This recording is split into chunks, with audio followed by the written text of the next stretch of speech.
आज coordination compound में हम लोग डिस्कस करेंगे नोमेनक्लेचर ऑफ कॉम्प्लेक्स कंपाउंड,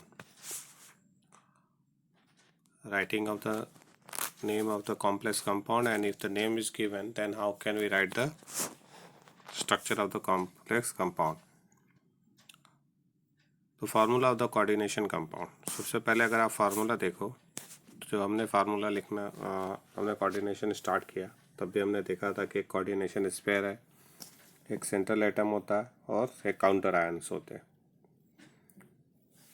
तो जब भी आप फार्मूला लिखते हैं तो उसमें कुछ छोटी छोटी चीज़ें ध्यान देते हैं। पहला कि सबसे पहले आप क्या लिखते हैं, cation and then anion. Total charge must be balance to zero. इस पूरे कॉम्प्लेक्स का जो चार्ज होना चाहिए वो कितना होना चाहिए, जीरो होना चाहिए, ठीक है। And complex ion must be written in bracket. किसमें लिखा होना चाहिए, कॉम्प्लेक्स ब्रैकेट पे लिखा होना चाहिए। जब भी कॉम्प्लेक्स लिखा जाता है तो आप हमेशा ध्यान रखिए कि कैटायन हमेशा लेफ्ट हैंड साइड में इधर लिखा जाता है और एनायन हमेशा इस साइड में लिखा जाता है। जब भी अगर यहाँ कैटायन इस साइड में लिखा जा रहा है इसका मतलब ये पूरा कॉम्प्लेक्स कैसा चार्ज है, नेगेटिवली चार्ज है। और अगर काउंटर आयन नेगेटिव लगा रहे हैं हम लोग, इसका मतलब ये जो कॉम्प्लेक्स है एक ऐसा है पॉजिटिवली चार्ज है, ठीक है। तो किसी भी कॉम्प्लेक्स के स्ट्रक्चर को देख कर जस्टिफाई कर सकते हैं कि वो नेगेटिवली चार्ज कॉम्प्लेक्स है कि पॉजिटिवली चार्ज कॉम्प्लेक्स है। और याद रखिए हमेशा जब भी आप कॉम्प्लेक्स लिखिए तो पॉजिटिव चार्ज काउंटर आयन को हमेशा इस साइड में लिखेंगे, नेगेटिव चार्ज काउंटर आयन को हमेशा इस साइड में लिखेंगे। आगे बात समझ में। उसके बाद देखिए next, name of the coordination compounds. Important point जो आप अब रूल्स पढ़ रहे हैं कोऑर्डिनेशन कंपाउंड्स की नेमिंग के, तो हमने कहा कि सबसे पहले cation then anion, and starting हमने कैटायन से की एंड हम एनायन से करते, दोनों में से कोई एक हम लिखेंगे। सेकंड हमारे पास है लिगेंड। लिगेंड जो हमने लिया तो हम कह रहे कि ligands in alphabetical order. Ligand जब भी लिखे जाएंगे किस में लिखे जाएंगे, अल्फ़ाबेटिकल ऑर्डर में लिखे जाएंगे। जो न्यूट्रल है उनका मॉलिक्यूलर जो उनका नाम है वो एज इट इज़ लिखा जाएगा। लेकिन अगर वो एनायन है तो उसके एंड में आईडी है तो उसको हम किस में बदल देंगे, ओ में। जैसे क्लोराइड है तो क्लोराइडो हो जाता है या क्लोरो कर देते। ब्रोमाइड का ब्रोमाइडो और ब्रोमो हो जाता है। आजकल जो पहले आईपीसी नेमिंग होती थी उसमें क्लोराइड का क्लोरीन का क्लोराइड का या क्लोरो होता था, ब्रोमाइड का ब्रोमो। आजकल उसको ब्रोमाइडो और क्लोराइडो कर दिया गया न्यू आईपीसी नेमिंग के तहत, रूलिंग के तहत। अब यहाँ पे हम एक और चीज़ देखते हैं कि ऑक्सीडेशन स्टेट। जब भी आप ऑक्सीडेशन स्टेट शो करेंगे वो कहाँ, और नहीं एक चीज़ छूट गई, the prefix indicate the prefix indicate number of each. जो उतने भी कॉम्प्लेक्स अब हम लिखेंगे तो जो भी प्रीफिक्स लिखा जाता है यानी कितने लिगेंड्स हैं वहाँ पे, अगर 2 लिगेंड है तो डाई लगेगा।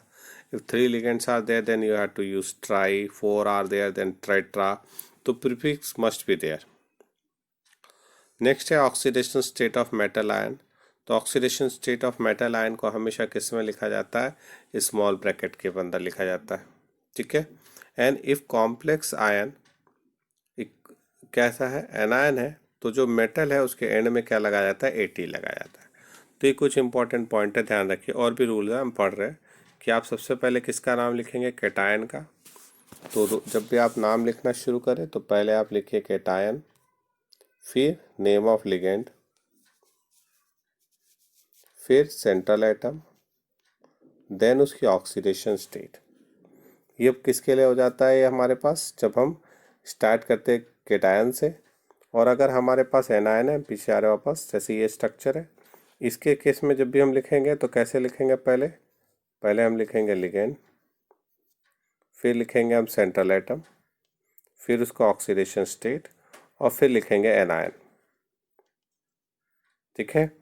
जितने भी लिगेंड है, जैसे यहाँ पे 4 लिगेंड है तो यहाँ पे हम लिखेंगे टेट्राएमीन डाइक्लोराइडो, ठीक है।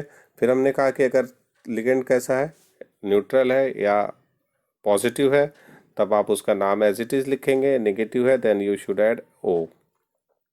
क्लियर है।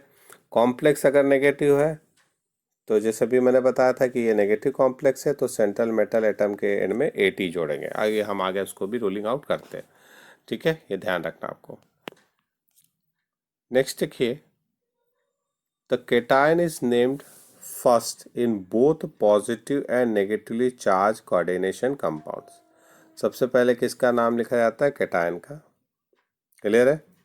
The ligands are named in alphabetical order. जब भी लिगेंड लिखे जाएंगे, if more than one ligands are then आप हमेशा उसको किस में लिखेंगे? अल्फाबेटिकल ऑर्डर में लिखेंगे, before the name of the central atom और आयन।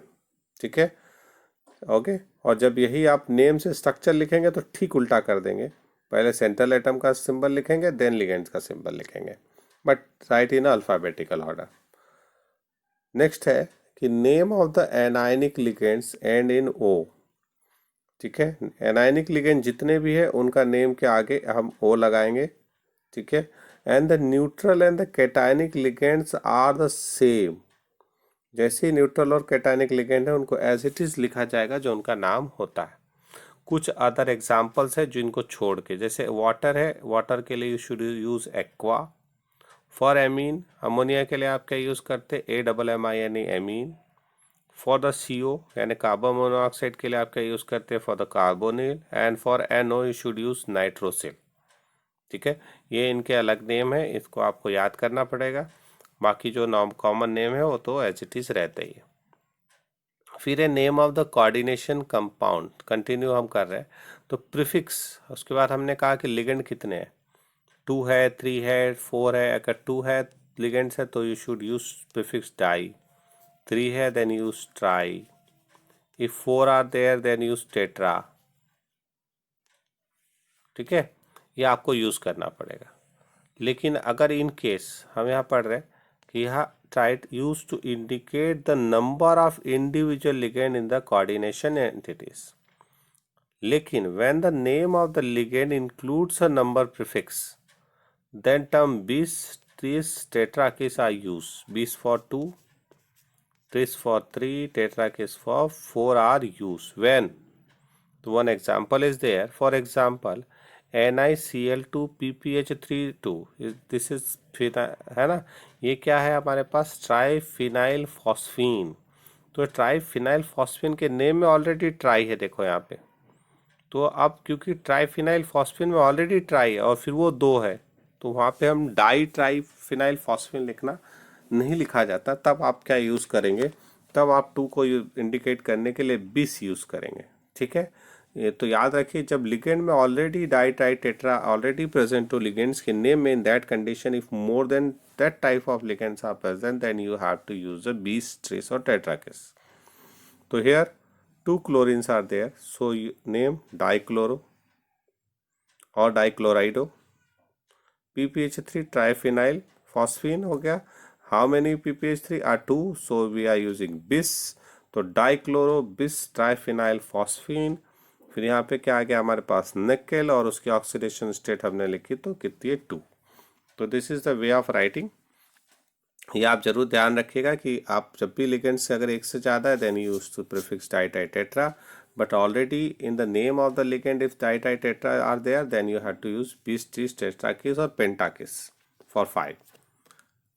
Next है oxidation state of metal in cation, anion or neutral coordination entities indicated by Roman number। ये हमेशा याद रखिए कि जब भी आप ऑक्सीडेशन स्टेट ब्रैकेट में शो करेंगे वो रोमन नंबर में होगा। 1 के लिए 1, फॉर 2 ये आपको पता कैसे लिखते हैं रोमन लेटर। ठीक, 0 के लिए 0 ही लिखा जाएगा। If the complex ion is a cation the metal is named same as the element. अब ये मेटल का नाम लिखने का तरीका है, अभी तक हमने लिगेंड्स के लिए पढ़े, अब मेटल के लिए ध्यान रखिए कि अगर आप लिख रहे हैं the complex ion is cation, complex पे कैसा चार्ज है? पॉजिटिव चार्ज है, तो जो मेटल सेंट्रल मेटल एटम है उसका नाम एज इट इज लिखाएगा। अगर कॉम्प्लेक्स न्यूट्रल है इन that condition also central metal atom का नाम एज इट इज लिखाएगा। ठीक है, फॉर एग्जाम्पल यहाँ पे दिया है cobalt in a complex cation is called cobalt, platinum is called platinum. But if the complex, अगर यहाँ देखे, but if the complex ion is anion, क्या है? Anion. The name of the metal ends with suffix ATE। तो जैसे cobalt है तो then अगर केटायनिक कॉम्प्लेक्स है तब तो हमने कोबाल्ट को कोबाल्ट लिखा, प्लेटिनम को प्लेटिनम ही लिखा। But in case of anionic complex, if the complex having a negative charge, then you should write cobaltate. Platinum ko you have to write platinate. In that case of which type of complex? If complex is negatively charged. When the complex is positively charged or the neutral, then the name of the central atom written as it is, उसमें कुछ भी add नहीं करना है. कुछ example हम यहाँ सबके लेके चलते हैं. लिगेंड्स के हैं, फिर central metal, cationic central metal ion के और एनायनिक सेंट्रल मेटल आयन के नेम में आप देख लो. जैसे यहाँ पे देखते चलो आप, अगर हमारे पास क्या है, न्यूट्रल एंड एनायनिक लिगेंड्स है, ये हमने पहले ही पढ़ लिया कि अगर वाटर है तो उसका नाम हम एक्वा लिखते हैं. एमीन, अमोनिया के लिए एमीन, CO के लिए कार्बोनिल, NO के लिए नाइट्रोसिल. उसके अलावा देखो तो फ्लोरीन नेगेटिवली चार्ज आयन हो गया, लिगेंड्स है तो उसके लिए हमने क्या कहा था, O लग जाएगा. आजकल हमने फिर कहा कि न्यू IPC कहती कि ये फ्लोरो की प्लेस पे आप क्या यूज़ करेंगे, fluorido. Cl minus chlorido, chloro. Br minus you can use bromo और bromido. I minus iodido. OH minus is a hydroxo and CN minus is cyanido और साइनो. ये इसका नाम हो गया. ये देखो हमने साइनाइड से साइनो कर दिया, साइनाइडो कर दिया, है ना. आयोडाइड से आयोडो या आयोडाइडो, तो एन में ओ जोड़ना है आपको. उसके बाद देखिए नेक्स्ट है आपके पास कार्बोनेट. तो यहाँ पे देखिए कार्बोनेट है तो ये हटके उसके आगे ओ लग गया तो कार्बोनेटो हो गया. ऑक्जेलेट का नेम आप क्या लिखेंगे लिगेंड के फॉर्म में, ऑक्जेलेटो. Sulphate is सल्फेटो. थायोसाइनेट क्या हो जाएगा, थायोसाइनेटो. थायोसल्फेट, थायोसल्फेटो. सल्फाइड, सल्फाइटो. तो ये आपको ध्यान रखना है सिंबल, और इनके चार्ज तो आपको बिल्कुल ध्यान रखना है, क्योंकि चार्ज आपको ध्यान रहेगा तभी आप ऑक्सीडेशन स्टेट सही तरीके से कैलकुलेट कर पाएंगे. तो आपको लर्न करना पड़ेगा.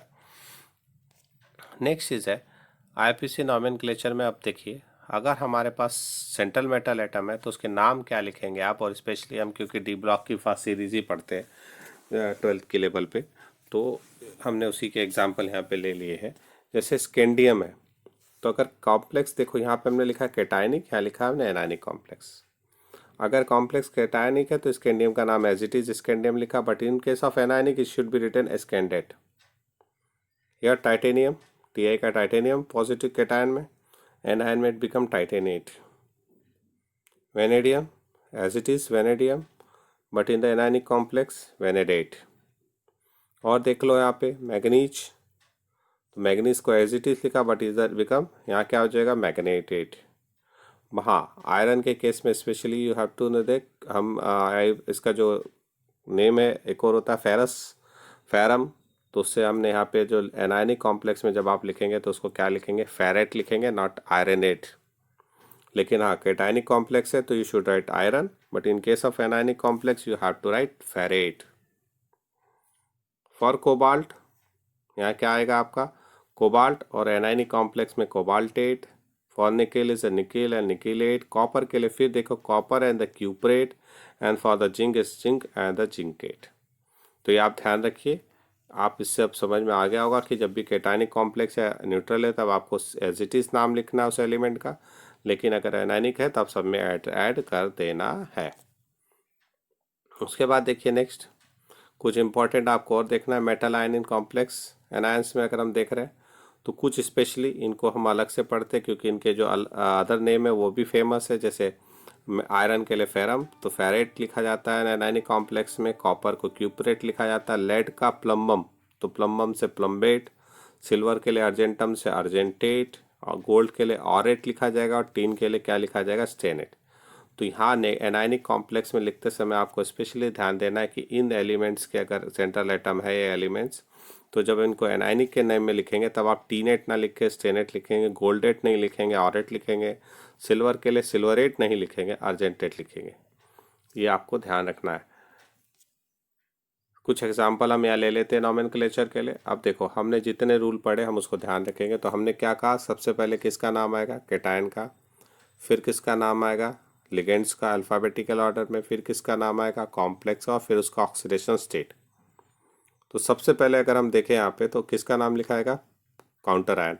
लेकिन याद रखना काउंटर आयन जब भी लिखते हैं तो यहाँ पे K2 है, बट इसका प्रीफिक्स नहीं लिखा जाता क्योंकि ये जो 2 या 3 4 है वो ये जो ऑक्सीडेशन स्टेट है इससे अपने आप बैलेंस हो जाता है. तो जब भी आप काउंटर आयन लिखते, चाहे वो एनायनिक काउंटर आयन हो चाहे कैटायनिक हो, उसको कभी भी उसके प्रीफिक्स शो नहीं किया जाता कि how many counter ions are there, 2 3 4 5, only write the simple name. तो हमने यहाँ लिख दिया पोटेशियम।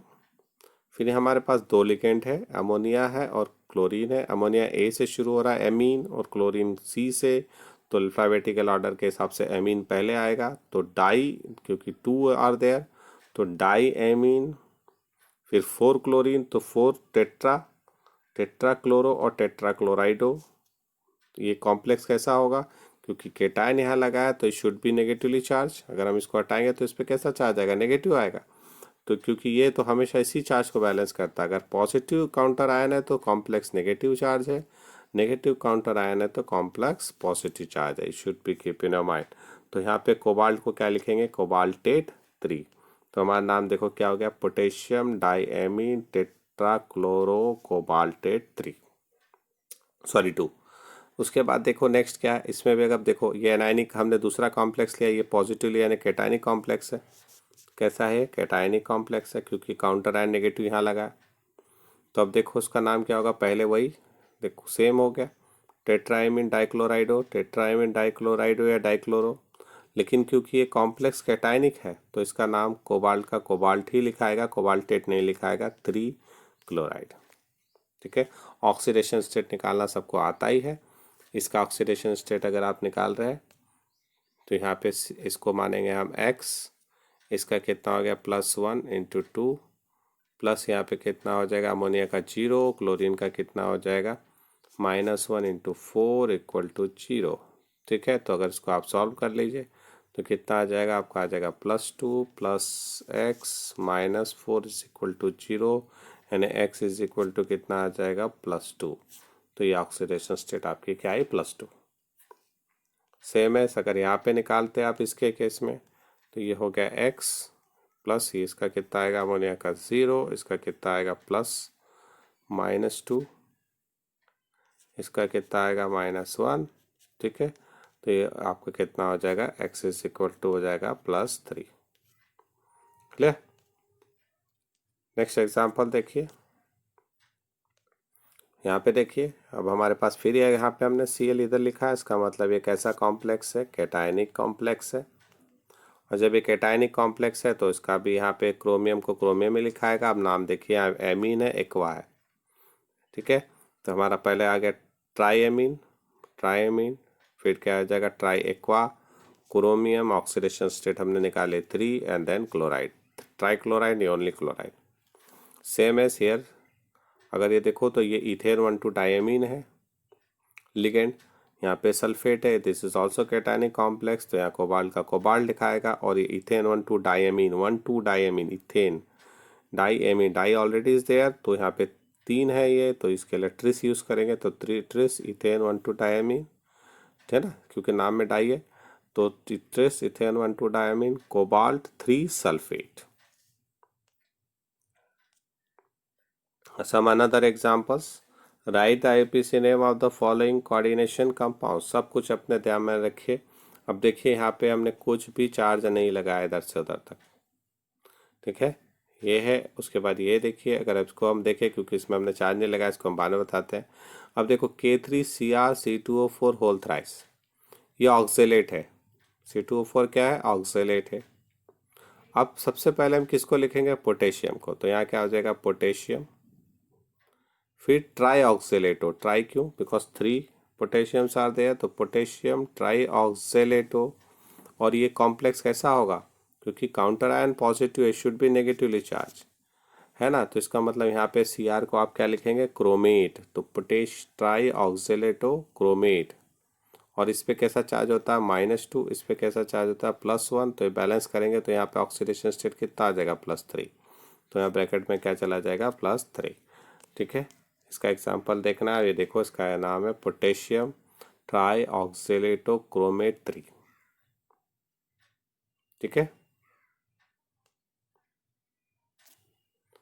अब उसके बाद सेकेंड देखो, यहाँ पे हमने इसको देखो, तो यहाँ पे अगर इसको देखते तो इथेन 1,2 डायमीन है, तो यहाँ पे बिस लग जाएगा बिकॉज 2 आर देयर। और इथेन 1,2 डायमीन यहाँ क्लोरीन है, तो डाइक्लोराइड हो जाएगा, ये हो जाएगा कोबाल्ट, क्योंकि ये क्या है, फिर नेगेटिव काउंटर आयन है तो इसका मतलब है कैटायनिक है।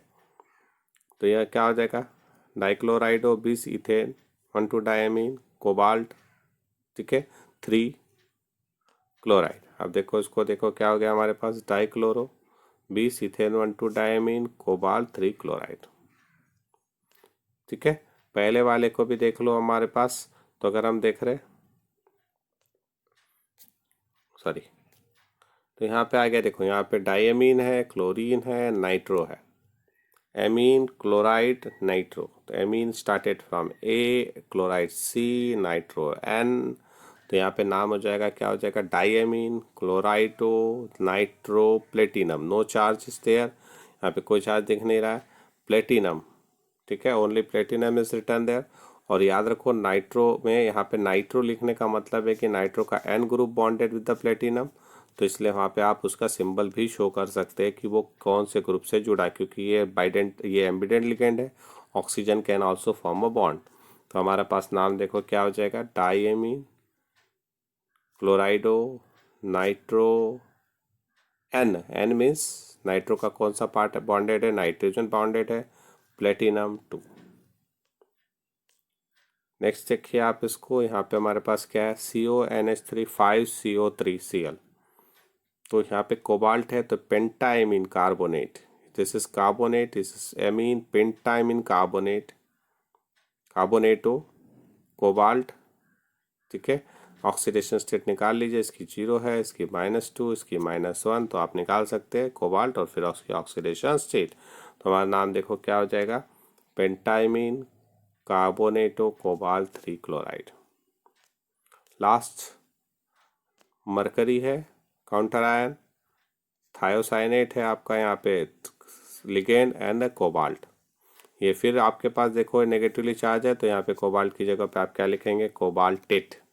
तो नेम क्या हो जाएगा हमारे पास, मरकरी ट्राई थायोसाइनेटो कोबाल्टेट 3। तो सिंपली अगर आप छोटे छोटे से रूल याद रखिए, you can easily right the name of the compound, ठीक है। मोर क्वेश्चंस आर देयर, ठीक है, आप इसको चाहो तो एक एक करके आराम से इसको जस्टिफाई करिए। In the next lecture will discuss the answer of this question. ये क्वेश्चन आपके लिए, इसको आप देखिए और इसको सॉल्व करिए कि इसको आप कैसे लिखेंगे। जैसे मैं एक लिख के बताता हूँ, tetra ammine di aqua cobalt, तो tetra ammine is di aqua cobalt. तो सबसे पहले जब स्ट्रक्चर लिखते हैं तो सबसे पहले सेंट्रल एटम का नाम आता है, यानी कोबाल्ट लिखा जाएगा। फिर टेट्राएमीन है, टेट्राएमीन है तो यहाँ क्या हो जाएगा आपका NH3 का 4। फिर डाई एक्वा है तो यहाँ क्या हो जाएगा आपका H2O का होल ट्वाइस, ठीक है। फिर आपका ब्रैकेट हो जाएगा क्लोज, उसके बाद 3 क्लोराइड। तो अब शुड कितने क्लोरीन यहाँ आने चाहिए, तो आपके पास ऑक्सीडेशन स्टेट जस्टिफाई करते हैं, हमने पहले भी कहा, तो उतने हिसाब से आपको यहाँ पे रखने हैं। तो यहाँ पे क्या आ जाएगा, Cl3, यहाँ आपका हो गया कंपाउंड स्ट्रक्चर पहले का। दूसरे को अगर देखो तो यहाँ पे हमने लिखा पोटेशियम टेट्रासाइनाइडो निकिलेट 2। अब हमको क्या लिखना है, टेट्रासाइनाइडो। अब देखो हम इसको ब्रैकेट के अंदर लिखते हैं, सबसे पहले हम लिखेंगे किसका, सेंट्रल एटम का नाम, यानी क्या आ गया, निकिल। फिर उसके बाद क्या लिखेंगे हम, टेट्रासाइनाइडो, यानी क्या आ गया, Cn। कितने हैं, 4, ब्रैकेट हो गया क्लोज। यहाँ लिखेंगे हम क्या, पोटेशियम, क्योंकि स्टार्टिंग पोटेशियम से हुई, potassium is a counter ion, but कितने। तो यहाँ देखो इस पे माइनस चार्ज 4 होता है, और तो यहाँ पे चार्ज कितना है, 2 है ना। तो यहाँ पे हमारे पास कितना आना चाहिए, K2। तो K2 NiCN4, ये हमारे पास आ गया। निकल पे कितना चार्ज आ जाएगा, +2 चार्ज। आगे बात समझ में। तो इसी तरीके से आप बाकी कंपाउंड को लिख के देखिए, आप